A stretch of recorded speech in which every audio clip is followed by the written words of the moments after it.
നമുക്ക് വാട്സപ്പിൽ ഒരുപാട് വോയിസ് മെസ്സേജ് വരും. ഇതിൽ പലതും ഇമ്പോർട്ടന്റ് ആയിരിക്കും. നല്ല പ്രശ്നങ്ങൾ എന്താണെന്ന് വെച്ചാൽ വാട്സപ്പിൽ വരുന്ന വോയിസ് മെസ്സേജുകൾ അത് വാട്സപ്പിൽ തന്നെ ഉണ്ടാവും. നമ്മളെ ഫോണിന്റെ ഗ്യാലറിയിൽ അത് സേവ് ആയി നിൽക്കില്ല. ഫോണിൽ ഫയൽ മാനേജറിൽ ഒരു ഫോൾഡറിൽ അത് ഉണ്ടാവും. പക്ഷെ അത് എളുപ്പത്തിൽ നമുക്ക് എടുക്കാനും ആകില്ല. ഒരുപാട് എണ്ണത്തിൽ 100 കണക്കിന് എണ്ണത്തിൽ നിന്ന് തിരഞ്ഞെടുക്കാനും ബുദ്ധിമുട്ടാണ്. എന്നാൽ നമുക്ക് ഇമ്പോർട്ടന്റ് ആയിട്ടുള്ള ഒരു വോയിസ് മെസ്സേജ് അത് ഫോണിൽ നമുക്ക് പെട്ടെന്ന് എടുക്കാൻ കഴിയുന്ന രീതിയിൽ എങ്ങനെ സേവ് ചെയ്യാം, അതുപോലെ തന്നെ ഒരു വോയിസ് മെസ്സേജിലുള്ള വോയിസ് കംപ്ലീറ്റ് എങ്ങനെ ടെക്സ്റ്റ് ആക്കി മാറ്റാം, ഈ 2 കാര്യങ്ങളാണ് നമ്മൾ നോക്കുന്നത്.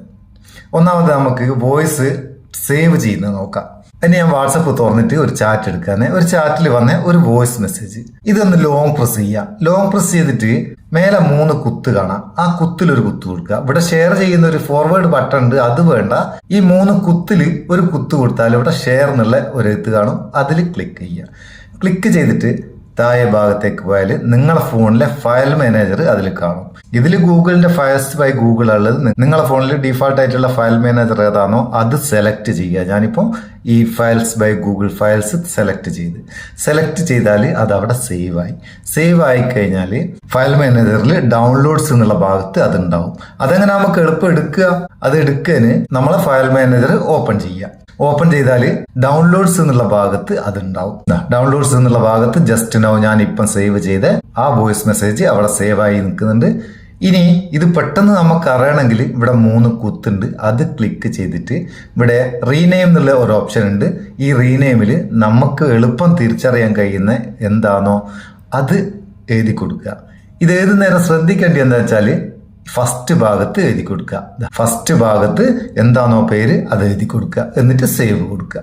അങ്ങനെ സേവ് കൊടുത്തു കഴിഞ്ഞാൽ നമ്മളെ ഫയൽ മാനേജറിൽ നമ്മൾ സേവ് ചെയ്ത ആ പേര് സെർച്ച് ചെയ്ത് പെട്ടെന്ന് നമുക്ക് എടുക്കാനാവും. ഇനി നമുക്കൊരു വോയിസ് എങ്ങനെ ടെക്സ്റ്റ് ആക്കി മാറ്റാന്നുള്ളതല്ലേ. വാട്സപ്പ് തുറന്നിട്ട് ഈ മെസ്സേജ് ഇപ്പോൾ നമുക്ക് ടെക്സ്റ്റ് ആക്കി മാറ്റണമെങ്കിൽ ലോങ് ക്ലിക്ക് ചെയ്ത് സെലക്ട് ചെയ്ത് 3 കുത്ത് കുത്തിയാൽ ഇവിടെ ട്രാൻസ്ക്രൈബ് എന്നുള്ള ഒരു ഓപ്ഷൻ ഉണ്ട്. ഇതിൽ കൂടെ നമുക്ക് ഇംഗ്ലീഷ് അടക്കമുള്ള 4 ഭാഷകളാ കിട്ടും, മലയാളം കിട്ടൂല. അപ്പം മലയാളത്തിൽ എങ്ങനെ കിട്ടൂ? അതിന് നിങ്ങൾ എന്ത് ചെയ്യുക? നേരത്തെ നമ്മളത് സേവ് ചെയ്തില്ലേ വോയിസ് മെസ്സേജ്, ആ വോയിസ് മെസ്സേജ് അങ്ങനെ തന്നെ ജെമിനിയിലേക്ക് കൊടുക്കുക. ഫോണിലുള്ള ജെമിനി ഓപ്പൺ ചെയ്യുക. ഓപ്പൺ ചെയ്തിട്ട് ഈ പ്ലസ് ബട്ടൺ ക്ലിക്ക് ചെയ്യുക. ക്ലിക്ക് ചെയ്താൽ ഇവിടെ ഫയൽസ് എന്നുള്ള ഓപ്ഷൻ ഉണ്ടാവും, അത് ക്ലിക്ക് ചെയ്യുക. എന്നിട്ട് ഇവിടെ ഓഡിയോ സെലക്ട് ചെയ്യുക. മേലെ ഓഡിയോ സെലക്ട് ചെയ്ത് കഴിഞ്ഞാൽ നമുക്ക് ഏത് വോയിസ് ആണോ ടെക്സ്റ്റ് ആക്കി മാറ്റേണ്ടി അതോടൊന്ന് സെലക്ട് ചെയ്ത് കൊടുക്കുക. ഞാനിപ്പോൾ സേവ് ചെയ്ത് അതൊന്ന് സെലക്ട് ചെയ്തിട്ട് അതിൻ്റെ താഴെ ഇംഗ്ലീഷിലോ മലയാളത്തിലോ ജെമിനിക്ക് മനസ്സിലാകുന്ന ഏതെങ്കിലും ഒരു ഭാഷയിൽ നിങ്ങൾക്ക് അവിടെ എഴുതി കൊടുക്കുക. ഞാനിപ്പോൾ മലയാളത്തിൽ എഴുതി കൊടുക്കുക.